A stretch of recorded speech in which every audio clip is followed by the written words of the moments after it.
France 24, we do obviously have a vested interest in Didier Deschamps' side. France, Les Bleus, they convincingly beat Australia 4-1, edged out Denmark 2-1, but then lost to Tunisia by 1-0 in a bit of a shock. To go over the prospects of the French side, I have the pleasure of being joined from Doha by Selina Sykes, our sports reporter. Selina, France's attack, it was the same one which won the World Cup in 2018. Do you see Deschamps sticking with the side?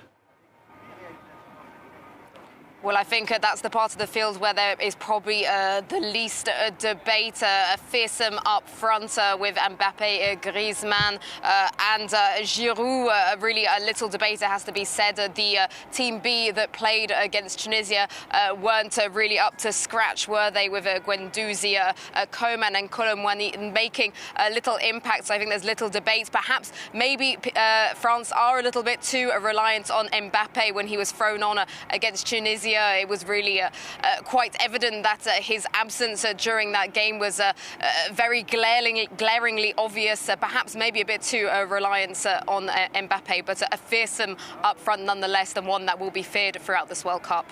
That's a very interesting point there, Selina. A bit too reliant on Mbappe, guys. But Griezmann, he's changed his position. Yes. What do you make of that?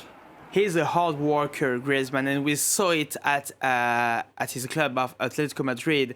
And the reality is that even if he's not sometimes in the front line, he's so efficient. And we see, especially against Denmark, what a cross for Kylian Mbappe for the second goal, for the winning goal of France. So Antoine Griezmann has a lot of qualities, and we see all of them during this competition so far. So I'm pleased by the way he plays, a little bit behind the strikers, but he can deliver. He can deliver passes, assists, and crosses. So he can be everywhere, and he can work in the midfield as well. So I'm pleased by the way Antoine Griezmann plays in this World Cup. Let's touch on that. Let's hear from the man himself about his change in position and how it's working out for him.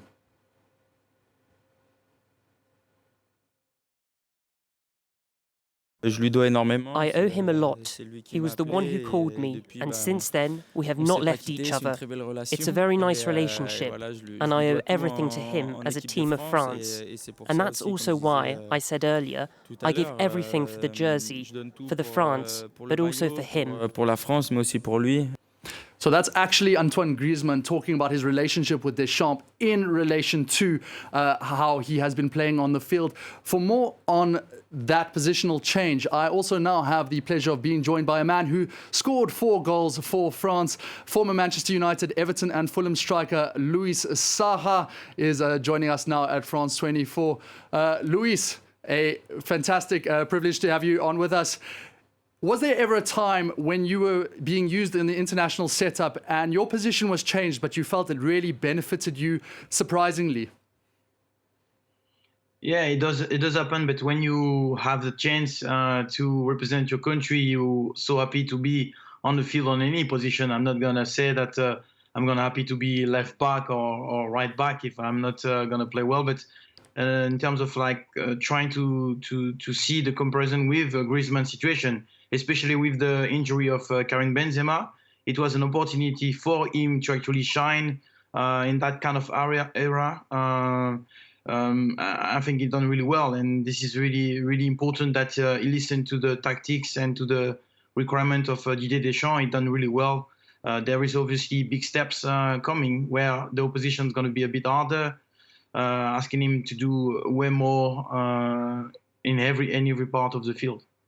That's a very interesting point there. Thank you, Louis. We'll be with you just now. Ruben, another change that was made, Edouard Camavinga at left back. Do you see Deschamps going forward with that? No, he will go back to Theo Hernandez, but that's for sure. It was just that there's no other option left because Lucas Hernandez is not there anymore. So he wanted to try something, and Camavinga played one game for Real Madrid over there, so he thought that maybe it would work. But yeah, we've all seen what was the result during the game. Eduardo Camavinga is a fantastic football player, but he's not a left back, so Still got pretty good reviews. Luis, I want to come back to you. The French team, they obviously lost 1-0 to Tunisia. It was very much their B team. But what is stopping them from winning the World Cup again for the second time in a row? I think will be against top teams. You've seen like there is a lot of surprises. People think that yes, you need to be favorites to win the World Cup. It's to be good at the day.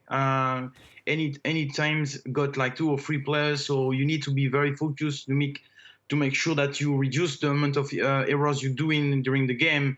But you have to actually give the strength to the key players, and we mentioned Mbappe. Definitely, if this guy is on form, is served with good balls, he will definitely give us a big chance to remain champion. And are you confident? Yes, I am confident, more than at the start of the tournament with all the injuries. But what they've shown in the 2 games, and I would say even the third game, even if they didn't win, the kind of foundation was still there, without having like all the players, all the first 11. It was a good of a training session in some way, with all the respect that we have for Tunisia and the tournament. But it's important to do this turnover where maybe at some point you have injuries. And I think what we have shown going forward and try to defend in midfield was efficient to give me some more guarantees than I had before. I think we look strong in certain areas, are stronger than anyone. So I think it's very good. Stronger than anyone. Thank you so much, Louis Saha, for joining us on this special